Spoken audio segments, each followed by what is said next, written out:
नमस्कार, India at 9 में आपका स्वागत है। इस वक्त आप एनडीटीवी इंडिया के साथ हैं। मेरा नाम है अंकित त्यागी। आज की बड़ी खबर से शुरुआत करेंगे। तमिलनाडु में पिछले कुछ दिनों से कई जगह पर ऐसे कुछ वीडियोस जो हैं वो वायरल हुए, जिसमें कहा कथित तौर पर जो बिहार से गए हुए वर्कर्स हैं, यानी कि जो लोग तमिलनाडु के अंदर प्रवासी मजदूर जो हैं, उनके साथ मारपीट उत्पीड़न के कई वीडियोस वायरल हुए।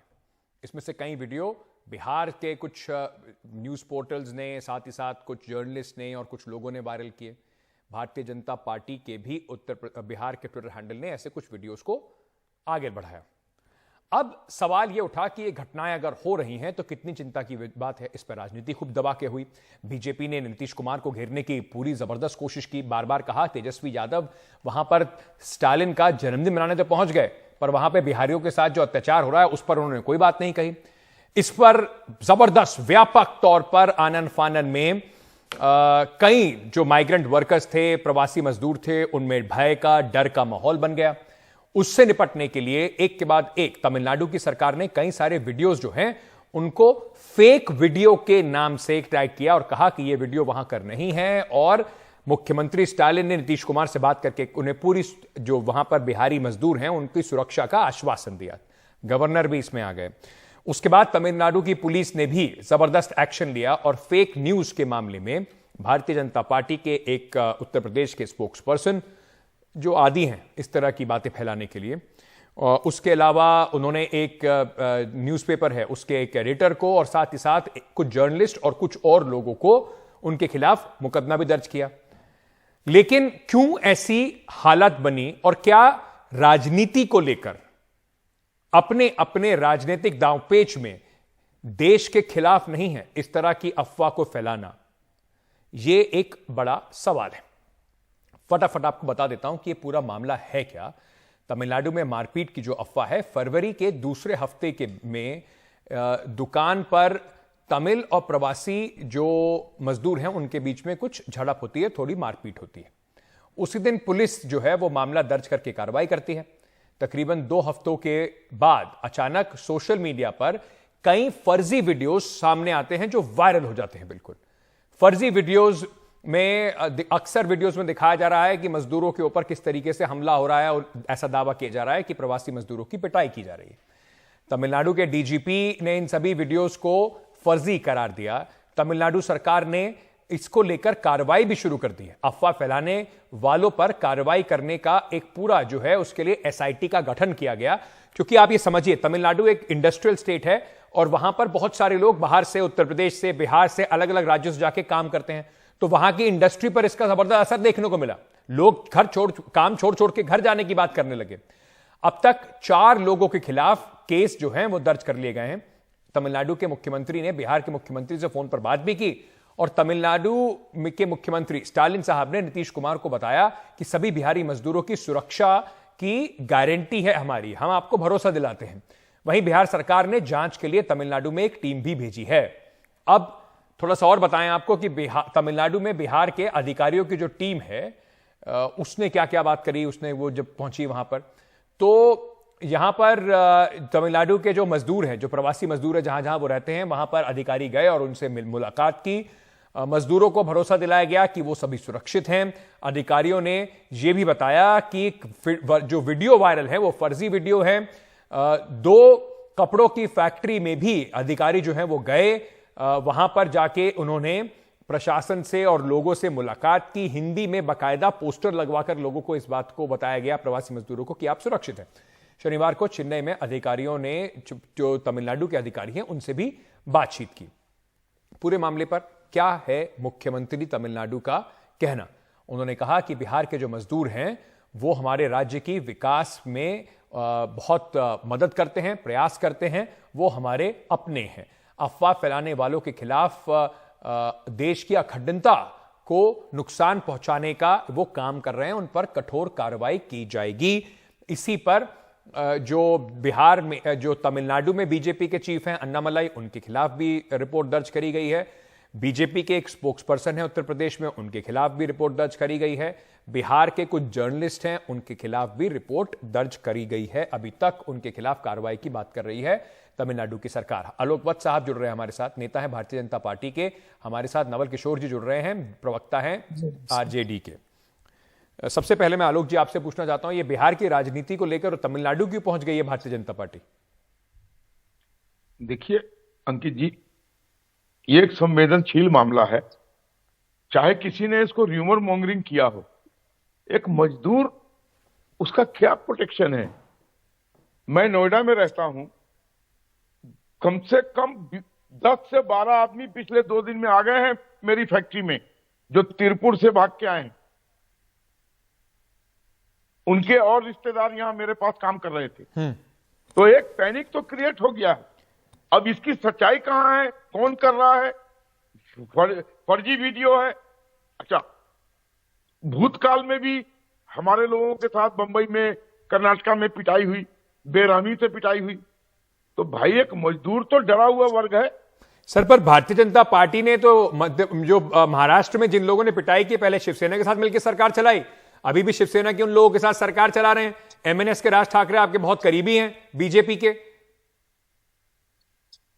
देखिए, राजनीति से इसको जोड़ के मत देखिए, ये लोकतंत्र के लिए घातक संदेश है। तो फिर ठीक है, चलिए राजनीति से जोड़कर इसको नहीं देखते हैं। आलोक जी, राजनीति से जुड़कर नहीं देखते हैं। आपने कहा कि आपके पास लोग आए, उन्होंने कहा कि भयभीत है। आपने क्या किया उनका भय दूर करने के लिए? क्या आपने उनको बताया ये सब फेक वीडियोस हैं? आपने इस बात की सत्यता जानने की कोशिश की कि इस तरीके से रूमर मॉन्गरिंग जो फैला रहे हैं, उसमें भारतीय जनता पार्टी के कुछ नेता और कुछ और स्पोक्सपर्सन है जिनके खिलाफ कंप्लेंट दर्ज करी गई है, उन्होंने ट्वीट कर करके ये बातें फैलाई हैं? देखिए, जितनी तक मेरे अंदर जानकारी प्राप्त हुई, मैंने उनको ढांढस बढ़ाया। मैंने उनको कहा कि हर तरीके से हम तुम्हारे साथ हैं, और जो लोग तुम्हारे यहाँ हैं उनसे भी फोन पे बात करवाओ। उनसे फोन पे भी बात हुई।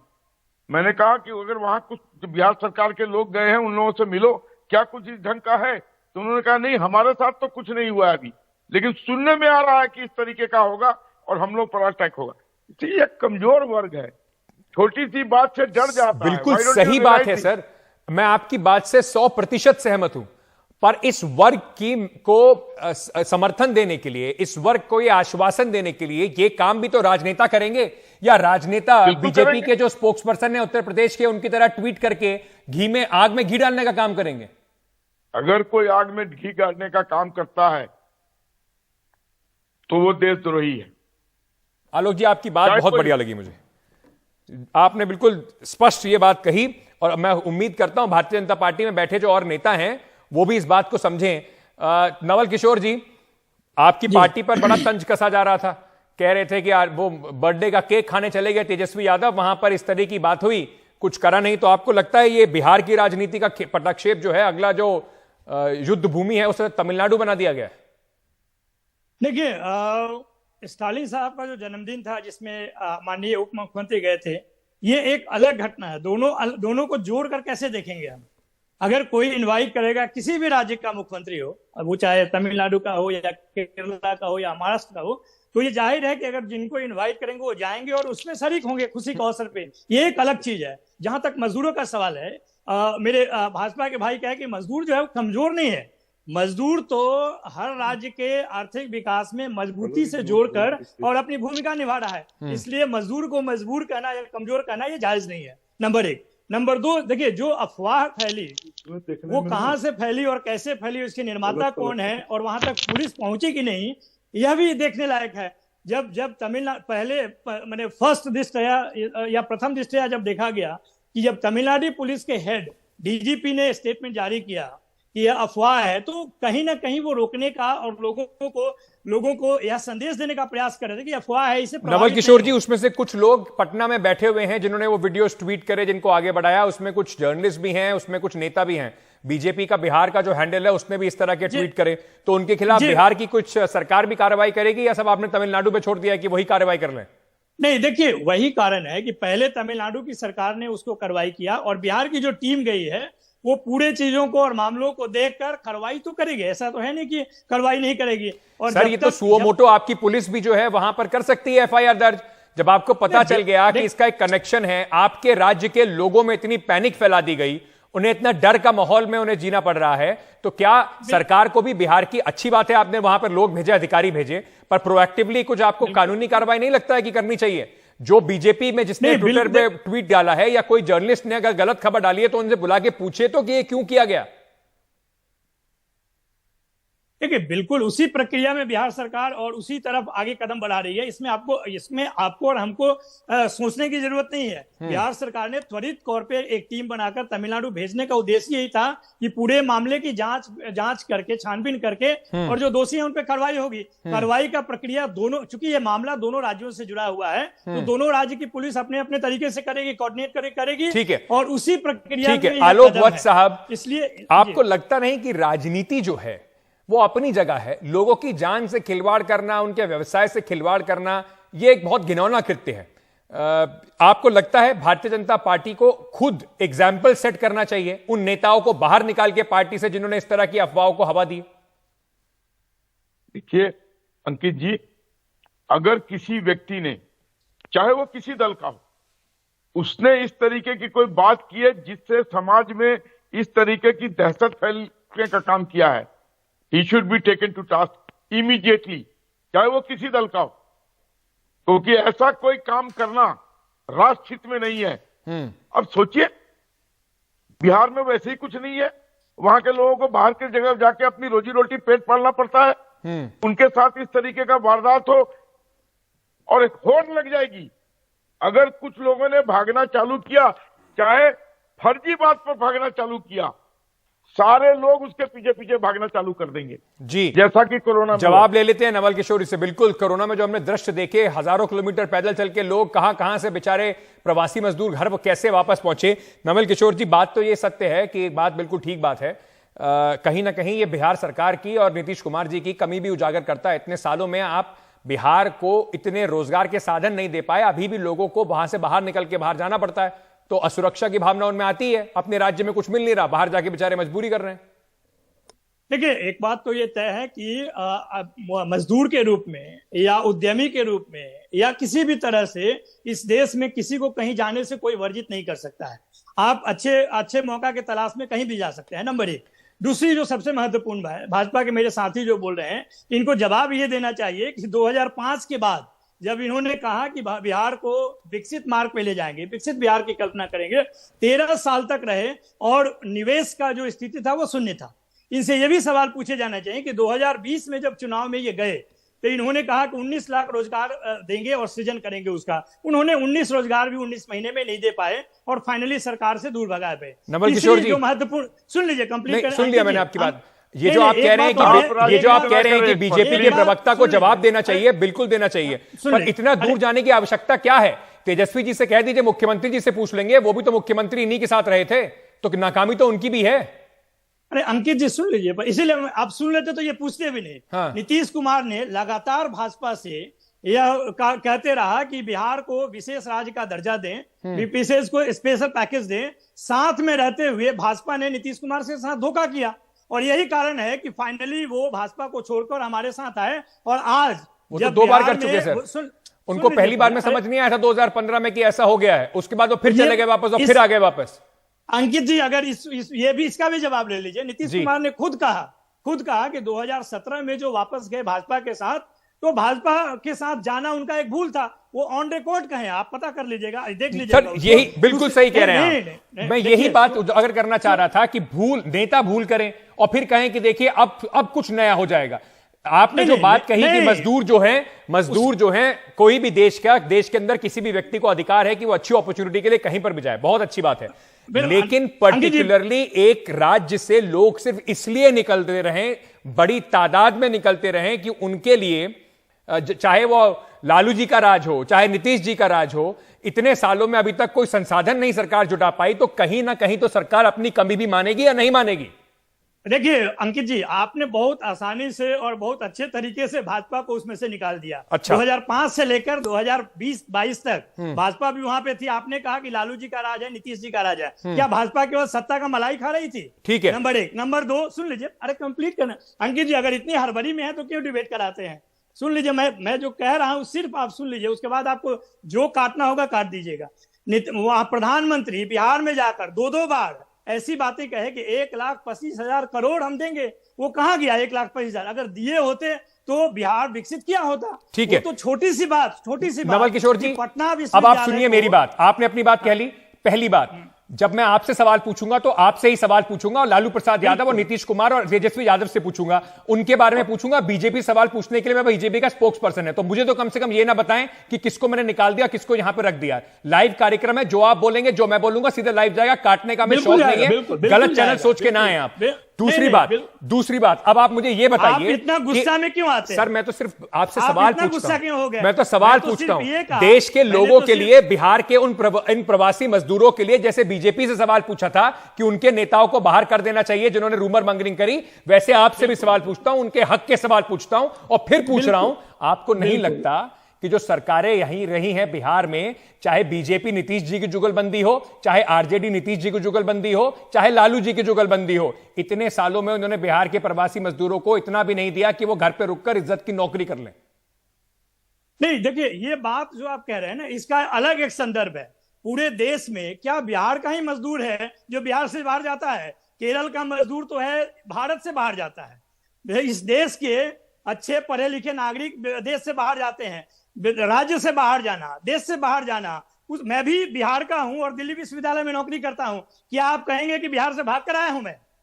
ये नहीं हो सकता। देखो, यही होता है, दिक्कत यही है नवल किशोर जी। आपने जिसको अंग्रेजी में कहते हैं ना एप्पल और ऑरेंजेस, उनकी तुलना कर दी। अगर आप ये कह रहे हैं कि बिहार के अंदर इतनी अपॉर्चुनिटी है और इतने टैलेंटेड लोग हैं कि जो कुछ रह जाते हैं उनको बाहर जाना होता है, या किसी को बेहतर नौकरी मिलती है इसलिए बाहर जाना होता है, बात समझ में आती है सर। आप यहां पर आए हैं क्योंकि आप दिल्ली विश्वविद्यालय में पढ़ाते हैं, आपके लिए अपने टैलेंट की जगह हो सकती है, पर आपको नहीं लगता कि इतने विश्वविद्यालय, इतने विद्यालय, इतनी यूनिवर्सिटीज और मजदूरों के लिए इतनी फैक्ट्रियां होनी चाहिए थी कि सभी को, अधिकतर लोगों को बाहर ना जाना पड़े? बिल्कुल होनी चाहिए थी। और लगातार 8 साल से नीतीश कुमार जब उनके साथ रह के और ये बोल रहे थे कि विशेष राज्य का दर्जा देना चाहिए, विशेष पैकेज देना चाहिए, वो तो भाजपा के साथ थे।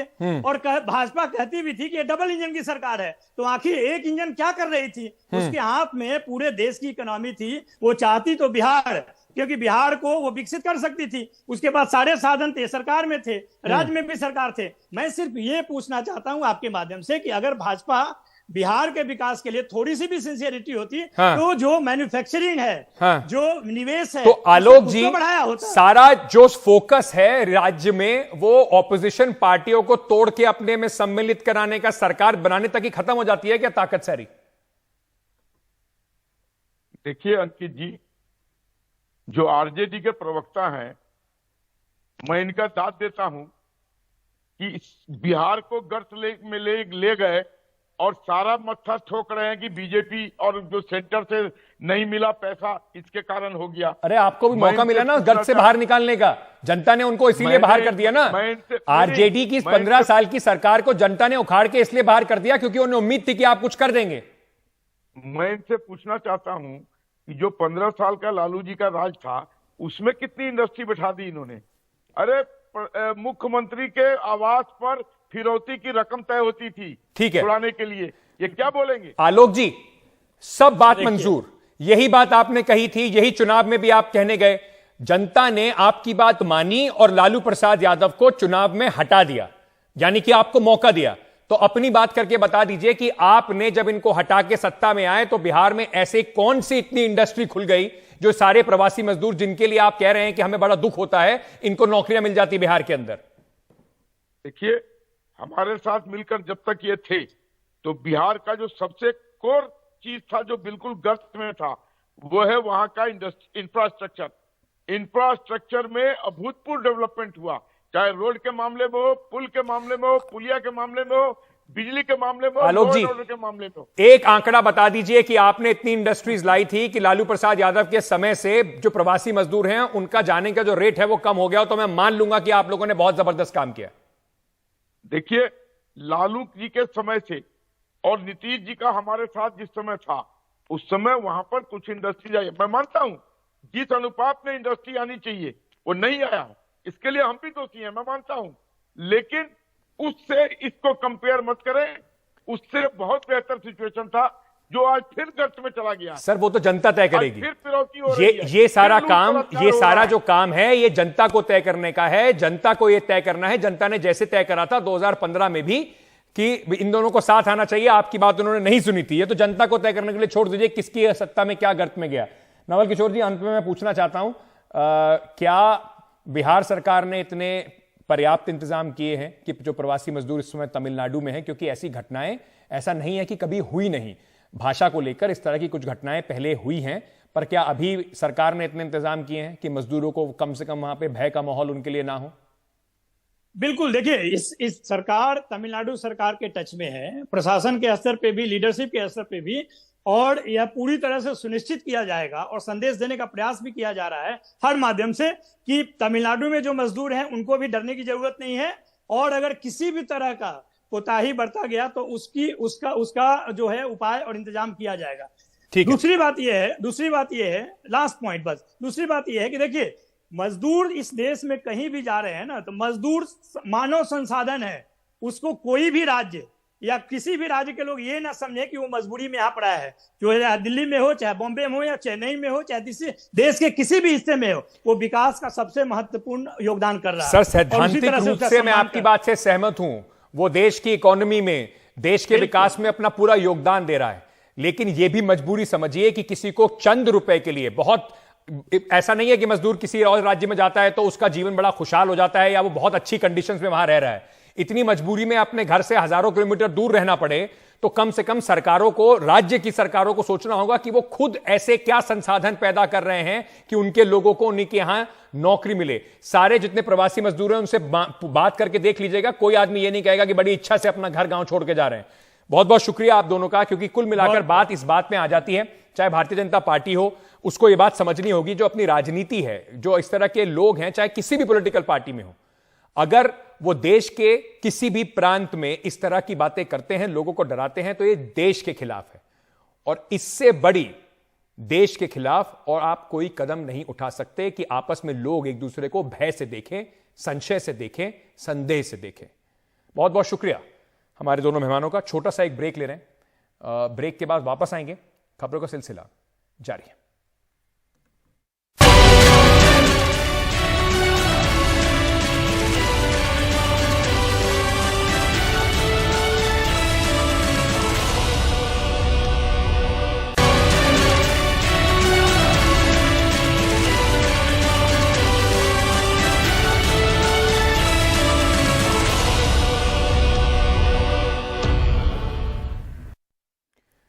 तुर्की में भारी भूकंप के बाद जो तबाही है उससे तुर्की अभी भी जूझ रहा है। ऑपरेशन दोस्त रहकर भारत ने तुर्की में राहत और बचाव के लिए एनडीआरएफ की टीमें भी भेजी थी।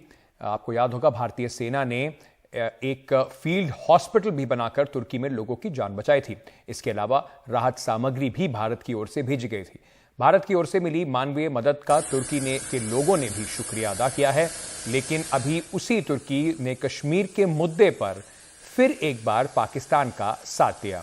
यूएनएचआरसी में तुर्की के प्रतिनिधि ने पाकिस्तानी प्रोपेगेंडा का समर्थन करते हुए कश्मीर समस्या का जिक्र किया और कहा कि तुर्की कश्मीर समस्या के शांतिपूर्ण समाधान का पक्षधर है, जो संयुक्त राष्ट्र परिषद के प्रस्ताव के मुताबिक हो। भारत कश्मीर मुद्दे को अंतर्राष्ट्रीय मंचों से उठाए जाने के खिलाफ है, इसलिए भारत ने तुर्की को खरी खोटी सुनाई। यूएनएचआरसी में भारत के प्रतिनिधि सीमा पुजानी ने कहा कि तुर्की भारत के अंदरूनी मामलों में दखल ना दे। भारत ने पाकिस्तान को भी कश्मीर मामला उठाने के लिए लताड़ा और कहा कि पाकिस्तान ने मानव अधिकार जो वहां पर हनन होता है उसका ब्यौरा पहले दे। Mr. President, we regret the comments made by Turkey on a matter that is an internal affair of India and advise it to refrain from making unsolicited comments on our internal matters. As regards the OIC statement, we reject the unwarranted references to the Union Territory of Jammu and Kashmir. India is exercising its right of reply in response to the statement delivered by Pakistan. Pakistan's representative has once again chosen to misuse this August forum for its malicious propaganda against India. Pakistan is a state which responds to any calls for reforms with enforced disappearances. In the last decade, Pakistan's own Commission of Inquiry on Enforced Disappearances has received 8,463 complaints. Pakistan's obsession with India, while its population battle for their lives, livelihood and freedom, is an indication of the state's misplaced priorities.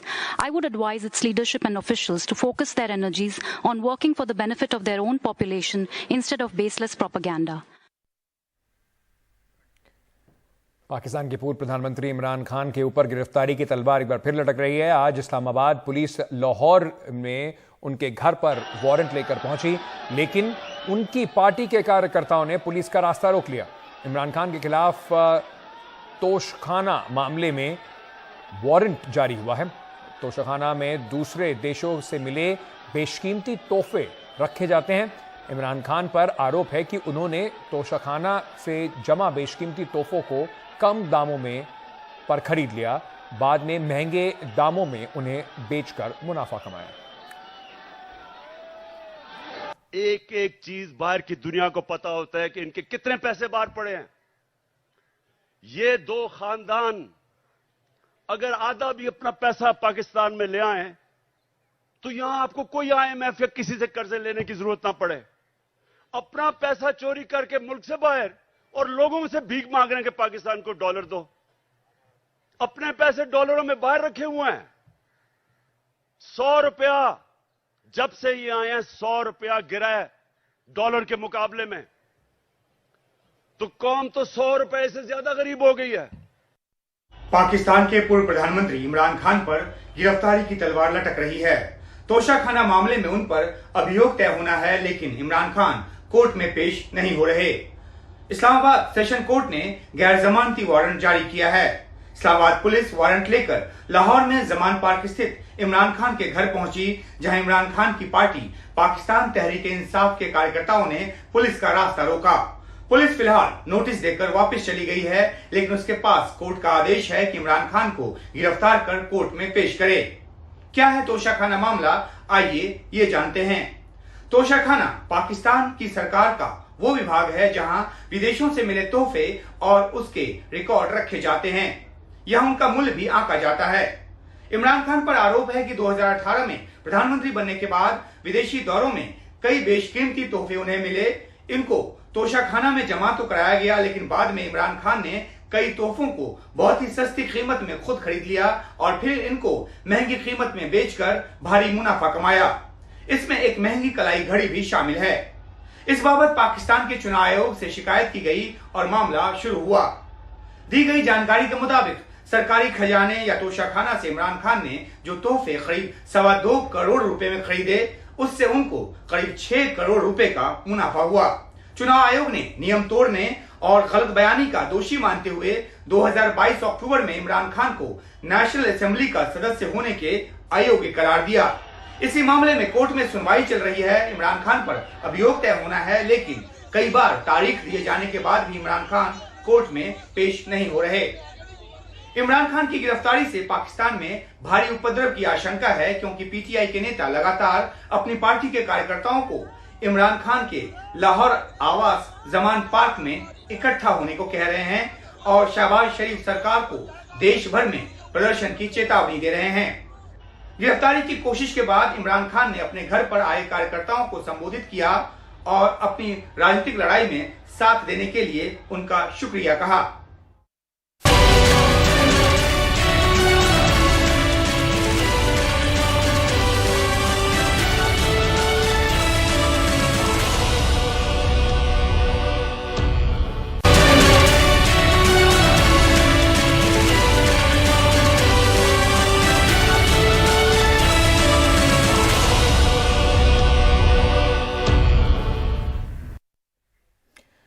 Congress नेता राहुल गांधी ने केंद्रीय मंत्री किरण रिजिजू के बयान पर पलटवार किया है, जिसमें रिजिजू ने राहुल गांधी के कैम्ब्रिज में दिए भाषण को लेकर कहा था कि दुनिया को यह बताने की कोशिश की जा रही है कि भारतीय न्यायपालिका और लोकतंत्र संकट में है। ये कुछ समूहों की ओर से देश की छवि खराब करने की कोशिश है। अब इस पर राहुल गांधी ने कहा कि मेरे कैम्ब्रिज के भाषण में भारत को बदनाम करने की कोई बात नहीं थी, बल्कि उन्होंने सवाल यह भी उठाया जब प्रधानमंत्री विदेशी दौरे पर जाते हैं और कहते हैं कि इस देश में उनकी सरकार से पहले कुछ नहीं हुआ, क्या वो देश को बदनाम करने वाला बयान नहीं है?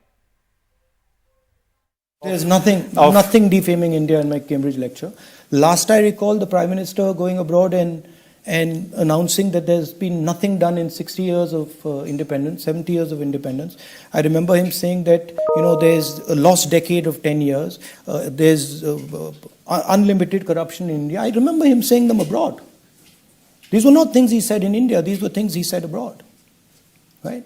So, I have never defamed my country. I'm not interested in it. I will never do it. Of course, the BJP like to twist what I say. That's fine, and the media likes to sort of play it up. I mean, it gives you TRPs and all. But the fact of the matter is, the person who defames India when he goes abroad is the Prime Minister of India. Okay, that's a. You haven't heard his speech where he said nothing happened in 70 years. Right? Insulting every single Indian, insulting every single Indian's parents, grandparents. Well, that's what I said. Independence didn't happen, and the independence is washed away. Yeah. Right. So if that's not an insult, what's an insult? Right? Or saying that there was a lost decade, nothing happened in India for the last 10 years. So what about all these people who worked in India, who built India in those 10 years? Is he not insulting them? He's doing it in foreign soil.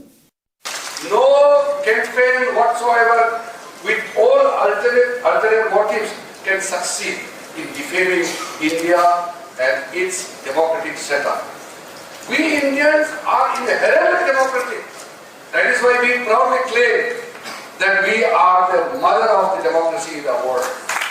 United States may say that they are the oldest democracy, but India is truly the mother of democracy.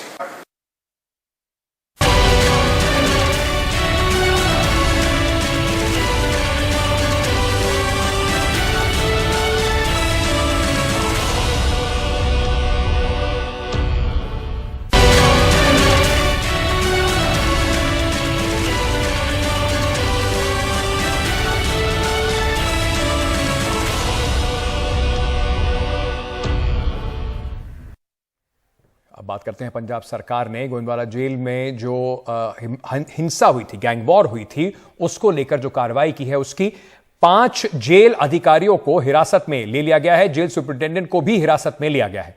जांच के दौरान कत्ल के आरोपियों से सांठगांठ और duty में कोताही बरतने का मामला जो है वो सामने आया है। दरअसल गोविंदवाल जेल में डबल मर्डर हुआ था।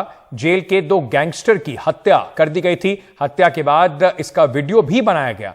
साफ है कि सिद्धू मूसेवाला की हत्या के आरोपी जेल में धड़ल्ले से मोबाइल फोन का इस्तेमाल कर रहे थे। इस डबल मर्डर को गैंगस्टर लॉरेंस बिश्नोई से जुड़े लोगों ने अंजाम दिया। जिन 2 गैंगस्टर्स की हत्या की गई वो कभी लॉरेंस बिश्नोई गैंग के करीबी जग्गू के शूटर थे, लेकिन जग्गू की लॉरेंस गैंग से बगावत के बाद गोल्डी बरार और लॉरेंस के इशारे पर इन दोनों की जेल में हत्या कर दी गई। जेल में हुए इस पूरे प्रकरण के बाद सचिन भिवानी और मूसेवाला हत्याकांड के बाकी आरोपियों को दूसरी जेलों में शिफ्ट कर दिया गया है।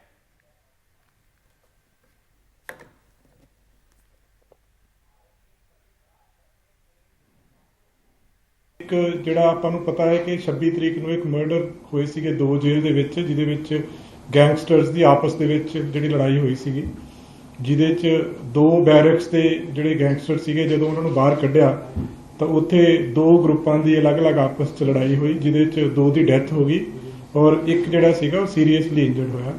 ਤੇ ਇਹ ਜਿਹੜਾ ਕੇਸ ਸੀਗਾ ਇਹਦੇ ਵਿੱਚ ਅੱਜ ਫਰੈਸ਼ FIR ਜਿਹੜੀ ਆ ਦਰਜ ਕੀਤੀ ਗਈ ਆ, ਜਿਹਦੇ ਵਿੱਚ 66 IT ਐਕਟ 506 IPC 149 IPC ਇਹ ਸੈਕਸ਼ਨਸ ਜਿਹੜੇ ਆ ਲਗਾਏ ਗਏ ਆ ਕਿ ਜਿਹੜੀ FIR ਦਰਜ ਕੀਤੀ ਗਈ ਹੈ ਜਿਹੜੀ ਉਹ ਗੈਂਗਸਟਰਸ ਦੇ ਖਿਲਾਫ, ਜਿਹਦੇ ਵਿੱਚ ਵੀਡੀਓ ਵਾਇਰਲ ਹੋਈ ਆ, ਉਹਦੇ 'ਚ ਵੀ ਇਹਨਾਂ ਨੂੰ ਨੋਮੀਨੇਟ ਕੀਤਾ ਗਿਆ ਹੈ ਜੇਲ੍ਹ ਦੇ ਅਫੀਸ਼ੀਅਲਸ ਨੂੰ।